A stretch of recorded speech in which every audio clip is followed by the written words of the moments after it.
So this is a Stitch'n Fold setup tutorial.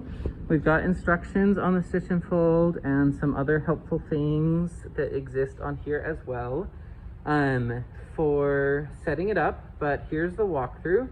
Basically, the Stitch'n Fold will start out pushed against the wall and not plugged in, and behind it will be its exit tray. So you want to pull it out a little bit, plug it in, and then you need to load up the exit tray. So to do that, I'm going to yank this over to this side and then hand the camera off.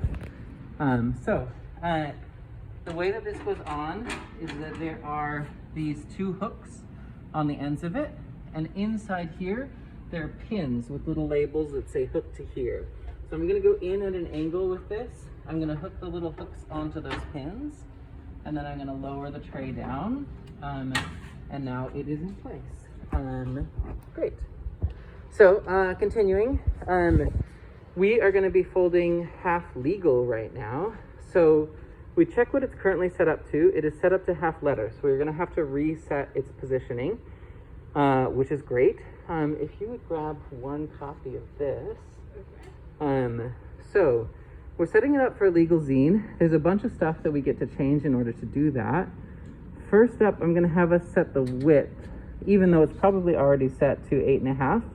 So to do that, I'm opening up this little safety cover, and I'm loosening up this thumb screw so that I can move these two little side guides from side to side. These will be the guides for the paper. You guys can get closer if you want. These will be the guides for the sides of the paper. So my order of operations is, first I'm going to take this back guide, which is labeled side guide A. I'm going to take this back guide and I'm going to move it using this ruler until it is lined up to whatever paper size I want. So this is going to be 8.5 wide paper. So I'm going to line it up until the inside edge of this lines right up with the 8.5 mark on here. And I will tighten the thumb screw down. Now this thing has a built-in jogger for it. So when the paper actually goes in, this is on a little like spring and motor. So it's going to come side to side to jog the paper. So the next thing I'm going to do is I'm going to take your sample zine and I'm going to set it up with the cover facing up and out, which is what this little label says. But I'm going to set it in with the cover facing up and out, and I'm just going to let it sit in there, and I'll open this back up. Now I can see the zine in this surface, and now I'm going to adjust this side guide. So I'm going to get it so that it's sitting underneath the paper, but I'm going to leave it loose. And then, actually I need two hands again, so if you want to hold that real quick. So then I'm going to pull forward on this one against its little springs. And while I'm pulling forward on that, I'm going to adjust this one. I've got to get the zine out from under there. While holding this one in this direction, I'm going to adjust this side guide to be square with it. And then I'll tighten that one down as well. Now both guides are tightened. And when it goes to feed the paper, if I get the paper in a little off or a little off kilter, when it goes to feed, it'll square it up like that. So that's setting the side guides. Next, thank you. Next, I'm going to set the total length. So the length is read on a measurement in here. So right now it is definitely not set to 14. We can barely see the 18 on this ruler. So I'm going to use this little hand crank down here to change that length. So I'm going to crank it and push the zine a little bit as I go. Maybe I'll let you do camera. Sorry, you're good. So I'm going to crank it and let the zine go, push the zine down as I go until, if you want to film from above here, until I see the edge of the sheets hit the 14, because that is the length of this paper. So right around there is going to be the 14. So that is now set to length.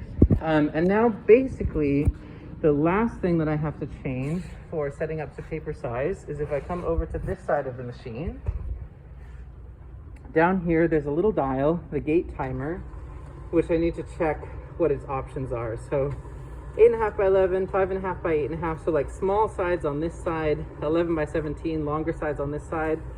14 isn't in there, so I'm going to set it just sort of like to the middle. And now I've updated the setup for this to be half legal. So the last thing I will do is move this over to the half legal mark. So continuing with our setup, we have set this to be half legal, but now we need to test how it actually does with the zine. So we've got dummy versions of the zine that are each 5 sheets, the same thickness as the zine itself. And we need to set the settings on the machine. So this zine is going to be a fold and staple. So our staple control, this stitch button, is going to be flipped to on.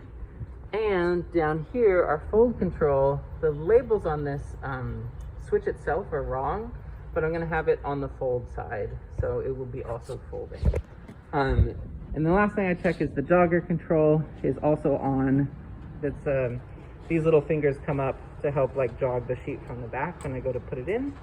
Okay, so now I'm ready to go. I'm going to hit on, and it is just running whenever it's on. So this belt is moving over here whenever it's on, and it's just waiting for you to feed a zine into it.